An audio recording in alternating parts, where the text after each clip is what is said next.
Hello everyone and welcome back to Forward Finance.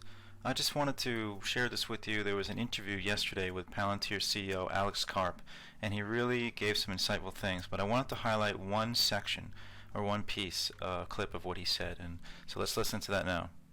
Somebody retains Palantir, becomes one of your customers, what are they buying from Palantir?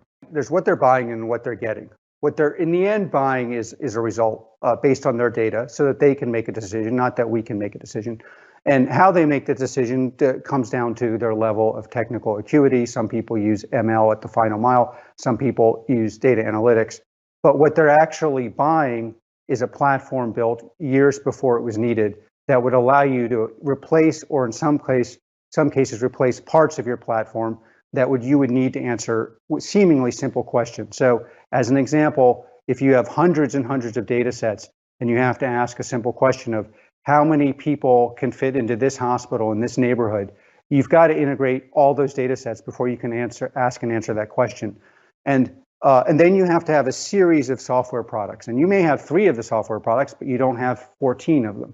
And so what Palantir does is we essentially collapse the time needed from the time you realize that your infrastructure is not working to the time you can ask and answer the question.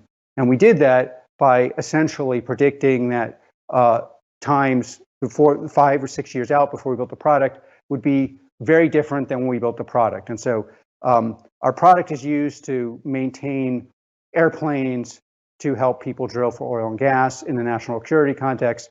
It powers most of the police intelligence work in Europe and because of its data protection. But what you're really getting is an ability to replace or augment the software products you have overnight or within the context of a couple weeks so that you can ask and answer questions in a critical context, either in the commercial or the government context.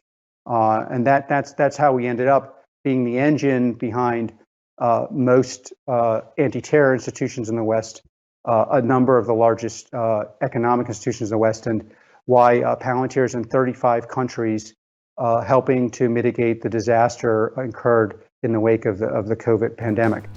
So what is Alex Karp saying here? He's highlighting the fact that they can quickly customize the software that Palantir offers, both Gotham and Foundry, depending on their client. They can fit it to their needs, and they're doing it across a bunch of industries already, as just to name a few. We highlighted aerospace, the oil industry, various intelligence services of particularly the United States and other countries.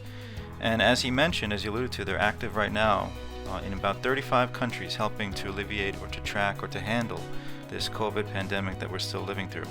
And that's really the key here. That's really what separates Palantir from its competitors, is the ability for the client to work with Palantir to customize the data quickly within a matter of weeks, sometimes even days or hours, it depends. They can deploy that and they can start really making really efficient use of their data, all the client data, as quickly as possible and in exactly the way they want to, thanks to the modularity of Palantir, and particularly now with the development of Apollo, which they did not have originally.